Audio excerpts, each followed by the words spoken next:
अगर देश का सबसे बड़ा मेडिकल एग्जाम जिस पर लाखों बच्चों का भविष्य टिका हो, अगर उसका पेपर भी सुरक्षित नहीं है तो फिर इस देश में सुरक्षित क्या है? क्योंकि ये सिर्फ एक पेपर लीक नहीं है, ये करोड़ों छात्रों के भरोसे का कत्ल है। और सबसे बड़ा सवाल कि आखिर किसे बचा रही है सरकार? क्यों हर बार छोटे लोग पकड़े जाते हैं लेकिन बड़े चेहरे कभी सामने नहीं आते? क्यों हर बार कहा जाता है कि जांच होगी लेकिन अगले ही साल फिर नया पेपर लीक सामने आ जाता है? आज देश का युवा पूछ रहा है, क्या भारत में अब मेहनत से नहीं बल्कि सेटिंग और पैसे से सिलेक्शन होगा? और अगर ऐसा है तो फिर कोचिंग, पढ़ाई, सैक्रिफाइस, मेहनत, इन सब का क्या मतलब रह गया है? दोस्तों, आज हम बात करेंगे उस एग्जाम माफिया की जिसने भारत के एजुकेशन सिस्टम को बिजनेस बना दिया है। NEET, SSC, UP police, REET, BPSC, हर कुछ महीनों में एक नया स्कैम, एक नया लीक और हर बार वही डायलॉग कि सरकार सख्त कार्रवाई करेगी। लेकिन सवाल ये है कि अगर कार्रवाई इतनी सख्त है तो पेपर लीक्स रुक क्यों नहीं रहे हैं?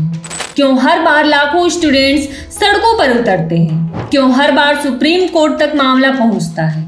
और क्यों हर बार सरकार डैमेज कंट्रोल मोड में नजर आती है? क्या सिस्टम पूरी तरह फेल हो चुका है या सिस्टम जानबूझकर फेल होने दिया जा रहा है? और अब 2026 में फिर वही सवाल देश के सामने खड़ा है। 3 मई 2026 देश भर में नीट यूजी की परीक्षा आयोजित हुई। लाखों स्टूडेंट डॉक्टर बनने का सपना लेकर एग्जाम हॉल पहुंचे, लेकिन परीक्षा खत्म होने के कुछ घंटों बाद ही सोशल मीडिया पर screenshots, question paper claim, Telegram group और पेपर लीक की चर्चाएं फैलने लगी। जांच एजेंसियां एक्टिव हुई, एनटीए को एडवाइजरी जारी करनी पड़ी। स्टूडेंट्स को कहा गया कि अफवाहों से बचें, धैर्य रखें। लेकिन देश पूछ रहा है, अगर सब अफवाह है तो हर बार कंट्रोवर्सी इतनी बड़ी क्यों हो जाती है? क्यों हर साल पेपर लीक का कोई ना कोई नया विवाद जुड़ जाता है? और यही सबसे डराने वाली बात है, क्योंकि यह पहली बार नहीं है। इससे पहले भी कई बार नीट पर paper leak, solver gang, proxy candidate, dummy student और एग्जाम इरेगुलरिटी का आरोप लग चुके हैं। यानी समस्या सिर्फ एक साल की नहीं है, ये पूरे सिस्टम की है। सोचिए, गरीब किसान का बेटा, एक मजदूर की बेटी दिन रात पढ़ते हैं, घर वाले जमीन बेच देते हैं, लोन ले लेते हैं, कोचिंग के लिए दूसरे शहर भी भेजते हैं और एग्जाम वाले दिन पता चलता है कि कुछ लोगों के पास पेपर पहले से था। उस पल सिर्फ एग्जाम नहीं टूटता, पूरा परिवार टूट जाता है। लेकिन जिनके पास पैसा है, कनेक्शन है, नेटवर्क है, उनके लिए यही पेपर लीक शॉर्टकट बन जाता है। और यही सबसे खतरनाक चीज है। तो अब जानते हैं कि एनटीए है क्या और एनटीए बना कैसे। एनटीए यानी नेशनल टेस्टिंग एजेंसी 2017 में बनाई गई थी। कहा गया कि अब एग्जाम ट्रांसपेरेंट होंगे, फेयर होंगे, टेक्नोलॉजी आएगी और करप्शन खत्म होगा।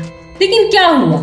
जितना बड़ा सिस्टम बना उतने बड़े कंट्रोवर्सी शुरू हो गए। सरकार ने कहा 1 नेशन 1 टेस्टिंग सिस्टम, लेकिन स्टूडेंट कह रहे हैं कि 1 नेशन 1 एंडलेस लीक्स। अब सबसे बड़ा सवाल कि मोदी सरकार के दौरान अब तक कितने पेपर लीक्स हुए?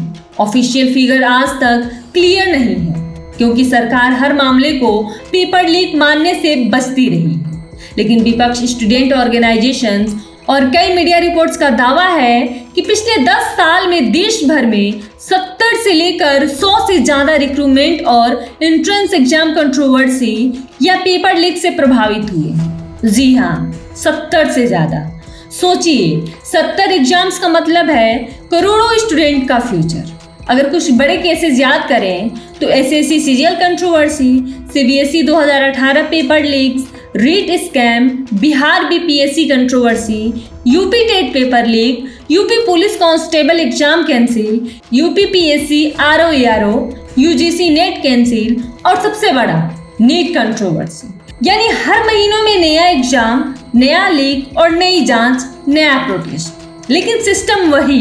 हर बार सरकार कहती है आइसोलेटेड इंसिडेंट, लेकिन सवाल यह है कि अगर इंसिडेंट इतनी आइसोलेटेड है तो बार बार क्यों हो रहा है? क्या पूरे देश में अचानक ईमानदारी खत्म हो गई या फिर कहीं ना कहीं सिस्टम के अंदर ही कोई प्रोटेक्शन है? क्योंकि इतने बड़े लेवल पर पेपर लीक बिना अंदरूनी मदद के पॉसिबल ही नहीं है। Paper printing, transport, storage, digital access, server handling, exam centre, कहीं ना कहीं कोई बड़ा नेटवर्क काम कर रहा है। और यही वजह है कि लोग अब इसे एग्जाम माफिया कहने लगे। अब बात सिर्फ लीक्स तक की नहीं रही, अब सवाल है क्रेडिबिलिटी की, क्योंकि नीट जैसी परीक्षा जहां एक एक नंबर जिंदगी बदल देता है, अगर वहां ट्रांसपेरेंसी पर सवाल उठ जाए तो पूरा सिलेक्शन प्रोसेस डाउट में आ जाता है। और यही इस कंट्रोवर्सी को डेंजरस बनाता है। हर कंट्रोवर्सी के बाद नैरेटिव कंट्रोल शुरू हो जाता है। कुछ लोग कहते हैं, कुछ लोग देश को बदनाम कर रहे हैं, एग्जाम कैंसिल करने से ऑनेस्ट स्टूडेंट का नुकसान होगा, इन्वेस्टिगेशन चल रही है। लेकिन देश पूछ रहा है कि अगर पेपर लीक्स हुआ ही नहीं तो जांच एजेंसियां एक्टिव क्यों हुई? अगर सिस्टम ट्रांसपेरेंट है तो स्टूडेंट्स फिर सड़कों पर क्यों हैं? अगर सब कंट्रोल्ड है तो हर साल कॉन्फिडेंस क्राइसिस क्यों पैदा हो जाता है? और यही वो सवाल है जिनसे सरकार बचना चाहती है। अब जरा पॉलिटिक्स समझिए। भारत में यूथ सबसे बड़ा वोटर बेस है।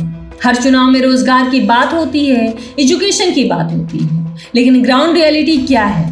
जॉब्स कम, कंपटीशन ज्यादा और ऊपर से पेपर लीक्स, यानी स्टूडेंट पहले कंपटीशन से लड़े फिर करप्शन से भी लड़े। और यही फ्रस्ट्रेशन अब पॉलिटिकल एंगर बन रहा है। युवाओं को लगने लगा कि सिस्टम उन्हें सिर्फ इस्तेमाल कर रहा है। फॉर्म फीस लो, कोचिंग इंडस्ट्री चलाओ, एग्जाम कंडक्ट करो, फिर पेपर लीक, फिर एग्जाम कैंसिल, फिर दोबारा फीस, फिर प्रिपरेशन। और इस पूरे साइकिल में सबसे ज्यादा पैसा कौन कमा रहा है? Coaching mafia, exam mafia, corrupt network. लेकिन सबसे बड़ा नुकसान स्टूडेंट का, उसकी उम्र चली जाती है, मेंटल प्रेशर बढ़ जाता है, डिप्रेशन बढ़ता है और कई स्टूडेंट तो होपलेस हो जाते हैं। लेकिन टीवी डिबेट्स में क्या दिखाया जाता है? रिलीजियन, पाकिस्तान, हिंदू मुस्लिम, इलेक्शन स्लोगन।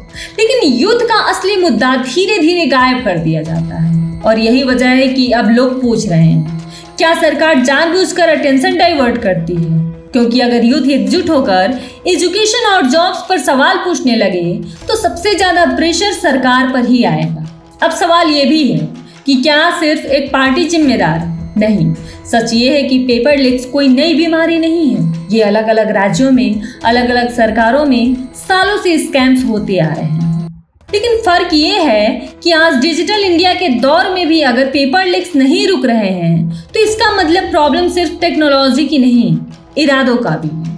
अब इमेजिन करिए कि एक स्टूडेंट जिसने 2 साल तक फोन छोड़ दिया, फेस्टिवल्स छोड़ दिए, सोशल लाइफ खत्म कर दी, और फिर उसे पता चले किसी ने 20 लाख देकर पेपर खरीद लिया। उस स्टूडेंट के दिमाग में सिस्टम के लिए रिस्पेक्ट बचेगी?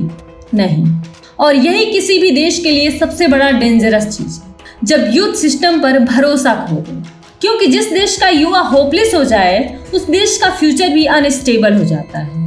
अब सवाल ये है कि सॉल्यूशन क्या है? क्या ऑनलाइन एग्जाम्स? लेकिन वहां सर्वर स्कैम्स और हैकिंग का डर। देश जानना चाहता है कि आखिर किसके प्रोटेक्शन में ये माफिया चल रहा है?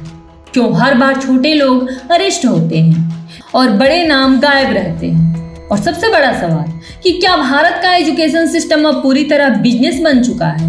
क्योंकि जहां सपनों की कीमत लाखों रुपए में तय होने लगे वहां टैलेंट नहीं, नेटवर्क जीतता है। और अगर यही चलता रहा तो आने वाले समय में स्टूडेंट किताबों से ज्यादा कनेक्शन पर भरोसा करने लगेंगे और उस दिन भारत सिर्फ एग्जाम नहीं हारेगा, अपना फ्यूचर हार जाएगा। तो दोस्तों, कमेंट बॉक्स में अपनी राय जरूर बताइए। अगर आपको ये वीडियो अच्छी लगी तो लाइक करें, शेयर करें और चैनल को सब्सक्राइब करना ना भूलें।